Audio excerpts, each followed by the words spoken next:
Hi, ഇന്ന് നമുക്കേ മുരിങ്ങയില വെച്ച് നമുക്കൊരു ചട്നി ഉണ്ടാക്കിയാലോ. ഒരു അടിപൊളി ചട്നി കേട്ടോ. നമുക്ക് ദോശയ്ക്ക്, ഇഡലിക്ക്, ചോറിന് എന്തിനു വേണേലും കഴിക്കാം. മുരിങ്ങയിലല്ലേ, വളരെ ഹെൽത്തി അല്ലേ. അപ്പോൾ നമുക്ക് തുടങ്ങാം. ഒരു കപ്പ് മുരിങ്ങയില നമുക്ക് ഒരു ബ്ലെൻഡറിലോട്ട് ഇട്ട് കൊടുക്കാം. ഇനി നമുക്ക് ഒരു കപ്പ് തേങ്ങ ചിരകിയത്, ഒരു കഷ്ണം ഇഞ്ചി, ഒരു പച്ചമുളക്, ഒരു സ്പൂൺ നാരങ്ങാ നീര്, 2 സ്പൂണ് നമ്മുടെ വാളംപുളി പിഴിഞ്ഞത് കേട്ടോ. ദേ ഒരു സ്പൂൺ ഉപ്പൂടി ഇട്ട് കൊടുത്തു കേട്ടോ. നമുക്ക് ഇതിലേക്ക് ആവശ്യത്തിന് വെള്ളം ഒഴിക്കാം. ഞാനൊരു അരക്കപ്പ് വെള്ളം ഇതിനകത്ത് ഒഴിക്കുന്നുണ്ട്. ഇത് നല്ലപോലെ ബ്ലെൻഡ് ആയിട്ടുണ്ട് കേട്ടോ. ഇനി നമുക്ക് അടുത്ത പരിപാടിയിലോട്ട് പോകാം. ഇതിനൊന്ന് കടുവൊക്കെ വറക്കണേ. നമ്മുടെ പാൻ ചൂടായിട്ടുണ്ട്. നമുക്കാണെങ്കിൽ വെളിച്ചെണ്ണ ഒഴിച്ചു കൊടുക്കാം. വെളിച്ചെണ്ണ ഒഴിക്കണേ.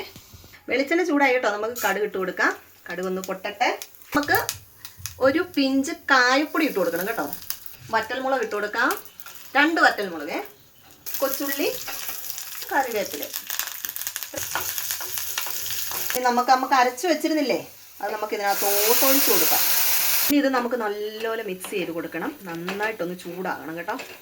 1 മിനിറ്റ് 2 മിനിറ്റോളം ഇത് നന്നായിട്ട് ഇളക്കണം. തീ കുറച്ചിടണം. എന്നിട്ട് നന്നായിട്ട് ഇളക്കി കൊടുക്കുക. നല്ല സൂപ്പർ ചട്നി കേട്ടോ. ഇത് നമുക്ക് മുരിങ്ങയില ആയതുകൊണ്ട് നല്ലപോലെ കഴിക്കാൻ പറ്റുമല്ലോ എല്ലാവർക്കും. വളരെ ഹെൽത്തിയാണ്. അപ്പം ഇതെല്ലാവരും ഒന്ന് ട്രൈ ചെയ്ത് നോക്കണേ. അടിപൊളി ചട്നിയാണ് കേട്ടോ. ദേ അപ്പം നമ്മുടെ മുരിങ്ങയില ചട്നി റെഡി ആയിട്ടുണ്ട്. ഇനി ഇതെന്തിൻ്റെ കൂടെ വേണമെങ്കിലും കഴിക്കാം. ഞങ്ങളിപ്പോൾ ചോറിൻ്റെ കൂടെ കഴിക്കാൻ പോകുന്നത് കേട്ടോ. ഉച്ചയ്ക്ക് ഉണ്ടാക്കിയതാണേ.